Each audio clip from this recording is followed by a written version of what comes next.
Good morning students. आज हम लोग रिप्रोडक्शन को कंटिन्यू करेंगे। आज की क्लास में हम लोग डिस्कस करेंगे वेजिटेटिव प्रोपगेशन, इसके बाद आर्टिफिशियल प्रोपगेशन और टिश्यू कल्चर के बारे में। सबसे पहले हम शुरू करते हैं वेजिटेटिव प्रोपगेशन। वेजिटेटिव प्रोपगेशन भी एसेक्सुअल मोड ऑफ रिप्रोडक्शन जो प्लांट्स में होता है उसी का एक टाइप है। ठीक है, इससे पहले हम लोग एनिमल्स वाला सारा डिस्कस किए, ये प्लांट्स का है। वेजिटेटिव प्रोपगेशन क्या होता है? Vegetative propagation is the method in which new plants are obtained from the parts of old plants। इसमें new plants हम लोग obtain तो करते हैं, प्रोड्यूस करते हैं, पर इसमें यूज क्या करते हैं? उसी के पार्ट, मतलब कि उसका कोई ऑर्गन, प्लांट्स का ऐसा ऑर्गन जो जैसे कि स्टेम हो गया, रूट्स हो गया, लीव्स हो गया, ठीक है। और इसमें हम लोग उसका कोई मतलब कि रिप्रोडक्टिव ऑर्गन के यूज नहीं करते हैं, जैसे कि रिप्रोडक्टिव ऑर्गन जैसे स्टेमन। अब आज नेक्स्ट क्लास में जब हम लोग सेक्सुअल रिप्रोडक्शन इन प्लांट्स पढ़ेंगे तो उसमें हम लोग समझेंगे। तो रिप्रोडक्टिव ऑर्गन्स के यूज होने के बाद सीड्स प्रोड्यूस होते हैं, तो इसमें सीड्स के बिना हम लोग न्यू प्लांट्स को जर्मिनेट या फिर ओरिजिनेट कर रहे हैं। ठीक है, जैसे कि इसमें हम लोग अगर रूट्स का यूज करते हैं तो रूट्स में आ जाता है हम लोग का जो जनरल ग्रास, दूब जो आता है उसका यूज रूट्स के थ्रू खुद से फैल जाता है। ठीक है, लीव्स में ब्रायोफाइलम, के यूज करके हम लोग ब्रायोफाइलम का जो लीव्स गिरता है उसी से न्यू प्लांट्स ऑरिजिनेट कर जाता है। ठीक है, स्टेम्स के थ्रू हम लोग रोज वगैरह का प्लांट्स लगा लेते हैं अपने घरों में, या फिर मनी प्लांट्स, ये सभी स्टेम के थ्रू ही लग जाते हैं, ब्रांच के थ्रू ही लग जाते हैं। तो इसमें इसी टाइप से हम लोग न्यू प्लांट्स को जर्मिनेट करते हैं, प्रोड्यूस करते हैं बिना किसी सीड का यूज किए हुए। ठीक है, अब ये तो नेचुरल वे में हुआ तो वेजिटेटिव प्रोपगेशन हुआ। अगर नेचुरल वे में हो रहा है तो वेजिटेटिव प्रोपगेशन है। अगर हम लोग ह्यूमन स्टाइल में इसको करते हैं, अपने तरीके से करते हैं, तो उसको कहेंगे आर्टिफिशियल प्रोपगेशन। ठीक है, तो आर्टिफिशियल प्रोपगेशन 3 टाइप्स के होते हैं, कटिंग, लेयरिंग और ग्राफ्टिंग। सबसे पहले हम आज डिस्कस करेंगे कटिंग के बारे में। ठीक है, कटिंग क्या होता है? In cutting a small part of plant with birds specially branch, मतलब कि जो न्यू प्लांट का।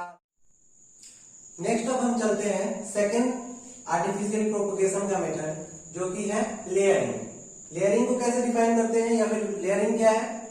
लेयरिंग एक ऐसा मेथड है, in this method a branch of a plant is pulled toward the ground. बहुत सारे ब्रांचेस लगे रहते हैं, जैसे कि बहुत सारे, अगर कोई प्लांट है और उसका ये कोई मतलब रूट है उसका, और उसमें बहुत सारे ब्रांचेस लगे हुए हैं। ठीक है, उनमें लीव्स भी है, बहुत सारे ब्रांच है उसमें। ठीक है, तो पुल टुवर्ड द ग्राउंड, एक उसका ब्रांच हम लेते हैं, उसको ग्राउंड में पुल करके लगा देते हैं। ठीक है,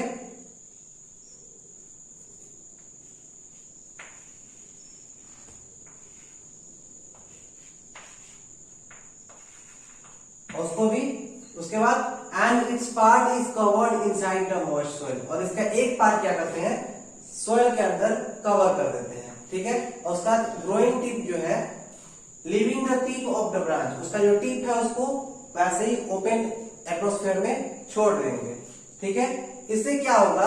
कुछ देर के बाद, कुछ दिनों के बाद क्या होगा? ये जो टिप, जो उसका मतलब पार्ट रूट के टाइप में, मतलब जमीन के अंदर हम लोग दबाए थे, उसमें भी क्या होंगे?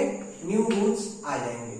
ठीक है, अब अगर हम इस पार्ट को अलग भी कर देते हैं यहाँ से, तो ये न्यू प्लांट के रूप में जर्मिनेट कर जाएगा, इससे हमें न्यू प्लांट मिल जाएगा। इस तरह से हम लोग जैस्मिन, हिबिस्कस, ठीक है, उड़ोल जिसको कहते हैं, जैस्मिन, चमेली हो गया हमारा, गुआवा, अमरूद और लेमन, नींबू, ये सब टाइप्स के प्लांट्स को हम लोग लेयरिंग के थ्रू ऑब्टेन कर सकते हैं।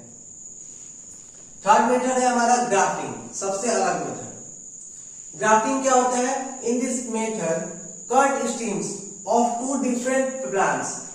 क्या करते हैं? 2 स्टीम्स को, अगर 2 स्टीम है अलग अलग, तो उसको क्या करेंगे हम लोग? कट कर देंगे। ठीक है, स्लैंट कट बनाना है, बस हमें क्या देखना है कि दोनों स्टीम्स जो है उनमें स्लैंट कट, चाकू से स्लैंट कट बनाएंगे, मतलब सीधा कट, वर्टिकली नहीं काटेंगे उसको, स्लैंटली काटेंगे। स्लैंटली कट करने के बाद क्या करेंगे?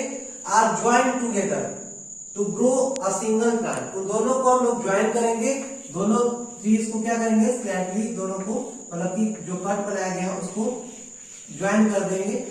एक पार्ट जो रहेगा जिसमें रूट्स रहेंगे और दूसरा पार्ट रहेगा जो स्टीम रहेगा, उसमें रूट नहीं रहेगा। ठीक है, तो स्टीम हैविंग रूट, जो नीचे वाला पार्ट है उसको क्या कहेंगे, स्टॉक। ठीक है, और ऊपर वाला पार्ट को क्या कहेंगे, सीयर। नीचे वाले पार्ट को क्या कहेंगे, स्टॉक, और ऊपर वाले पार्ट को कहेंगे सीयर। दोनों को हम लोग लगाएंगे, मतलब नीचे एक रूट वाला पार्ट रहेगा उसको ऊपर से कट करेंगे और एक स्टीम रहेगा जो उसको भी स्लाइडली कट करेंगे। दोनों को लगा के उसको बांध देंगे किसी कपड़े से या फिर मतलब कि ऐसा वार्म क्लोथ से ताकि उसमें अंदर बैक्टीरिया या फंगस इंटर ना कर पाए और हमारा पौधा बचा रहे। ठीक है, उसके फायदे क्या होंगे, इससे हम लोग को एक प्लांट में, अब यहाँ से कोई इसका दूसरा रूट्स निकल सकता है, इसका दूसरा रूट इसका दूसरा स्ट्रीम निकल सकता है, इसका स्ट्रीम और फर्दर डिवाइड होगा। तो इससे क्या होगा, इसका क्या एडवांटेज है ग्राफ्टिंग का। पहला तो it is used to obtain seedless plant, बिना सीड का ही हम लोग नया प्लांट पा लिए। और दूसरा क्या है, two desired fruits can be obtain from single plant. एक ही प्लांट से हम लोग दो अलग अलग फ्रूट्स यानी कि फल हम लोग पा सकते हैं। ओके, नेक्स्ट, आखिर क्या फायदे हैं, what are the advantages of artificial propagation. अगर हम आर्टिफिशियल प्रोपगेशन से न्यू प्लांट्स को प्रोड्यूस करते हैं तो क्या क्या एडवांटेजेस हैं इसके।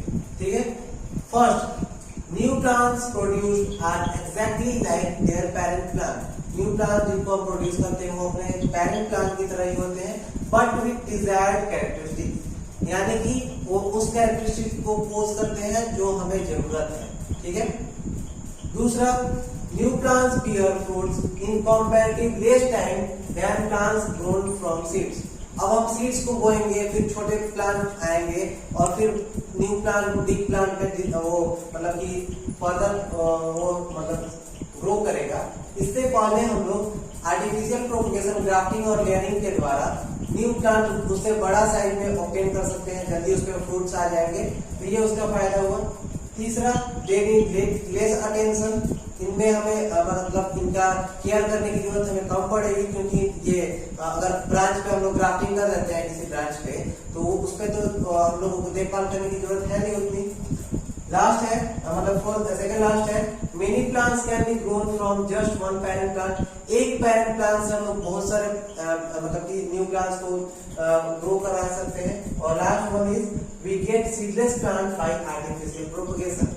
आर्टिफिशियल प्रोपगेशन के थ्रू बिना सीड के हमें न्यू प्लांट्स आ जाते हैं। ओके, अब हम आज का लास्ट टॉपिक जो कि टिश्यू कल्चर है और बहुत इंपॉर्टेंट भी है उसको डिस्कस करते हैं। टिश्यू कल्चर क्या होता है, टिश्यू कल्चर में the production of new plants. Tissue जैसे ही नाम आता है टिश्यू यानी कि सेल से बना हुआ है एक ग्रुप। ठीक है, तो प्लांट्स के टिश्यू से हम लोग प्रोडक्शन करेंगे यहाँ पे। The production of new plants from a small piece of plant. New plants कहां से लेंगे हम, स्मॉल पीस ऑफ उसी प्लांट से। ठीक है, plant tissue remove from the growing tip of a plant.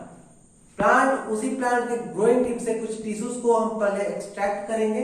ठीक है, उसके बाद and put into the suitable medium, उसको एक सुटेबल मीडियम कल्चरल सॉल्यूशन में पुट करके और उससे न्यू प्लांट्स को जर्मिनेट करते हैं।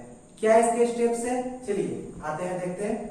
First one, a small piece of plant tissue is removed from growing tip of a plant. पहले सबसे पहले क्या करेंगे, जिस भी प्लांट्स का हमें टिश्यू कल्चर के थ्रू रिप्रोडक्शन कराना है उसके ग्रोइंग टिप यानी कि जो ऊपर का कली वाला भाग होता है वहां से मतलब कि एकदम टिप, ठीक है, वहां से कुछ टिश्यूज को पहले रिमूव करेंगे।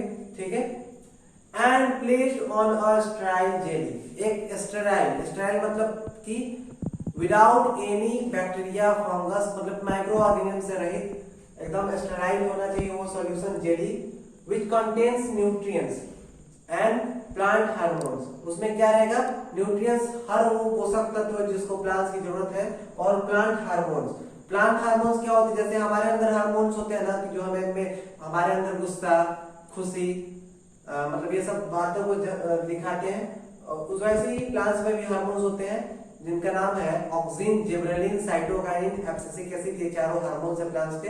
तो 3 तो ग्रोथ हार्मोन्स होते हैं, ऑक्सिन, जिबरेलिन, साइटोकाइनिन, और एक हार्मोन होता है जो ग्रोथ को रोकता है, उसका नाम है एब्सिसिक एसिड। तो जो जरूरी हार्मोन्स, ग्रोथ हार्मोन्स इसमें पुट करेंगे हम लोग, ठीक है। They make the tissue to divide rapidly. तो ये तीनों हार्मोन्स को अलग अलग इनका फंक्शन होता है, किसी का सेल डिवीजन होता है, किसी का ग्रोथ कराना होता है। तो ये सभी क्या करेंगे, डोरमेंसी ब्रेक करना होता है। तो ये सभी क्या करेंगे, उन सेल्स को, टिश्यूज को बहुत तेजी से डिवाइड करने के लिए उसको स्टिमुलेट करेंगे वो लोग, ठीक है। सेकेंड स्टेप क्या होता है, अब जब उनमें ग्रोथ होने लगा तो टिश्यू डेवलप होने लगेंगे, सेल्स डिवाइड होकर एक टिश्यू के फॉर्म बनाएंगे, ठीक है। द कैलस, उनको क्या कहेंगे, जब लंप ऑफ टिश्यूज बन जाएंगे तो उनको क्या कहेंगे, उन्हें कैलस कहते हैं। अब the callus is then transferred into another jelly containing suitable hormones. अब उस लंप ऑफ टिश्यू को क्या करेंगे, ग्रुप ऑफ टिश्यू को फिर उस मीडियम से निकाल के दूसरे मीडियम में, जिसमें और जरूरी प्लांट हार्मोन्स रहेंगे, ठीक है, और जरूरी प्लांट हार्मोन्स रहेंगे, उसमें डाल लेंगे, विच स्टिमुलेट्स टू डेवलप रूट्स, जहां पे इनका रूट्स का डेवलपमेंट होगा, उनमें से रूट्स आने शुरू हो जाएंगे, ठीक है।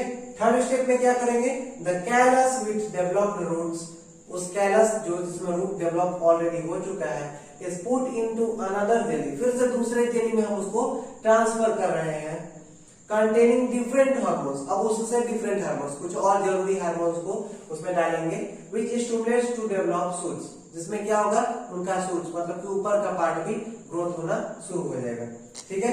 अब धीरे धीरे डेवलपमेंट के बाद क्या होगा, रूट्स और शूट्स उसमें आ जाएंगे। तो जो जब रूट्स और शूट्स दोनों उसमें आ जाते हैं तो छोटा छोटा प्लांटलेट्स बन जाएंगे, ठीक है।